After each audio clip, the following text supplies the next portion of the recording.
அப்படிங்கிற ஒரு திட்டத்தை கொண்டு வந்தவர் யாரு?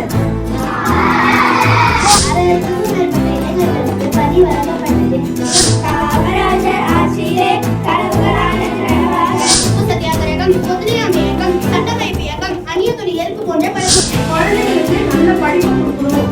அதே மாதிரி எந்த அளவுக்கு வசதியா இருந்தாலும் வளர்ந்து வந்த வாழ்க்கையை மாறக்கூடாது.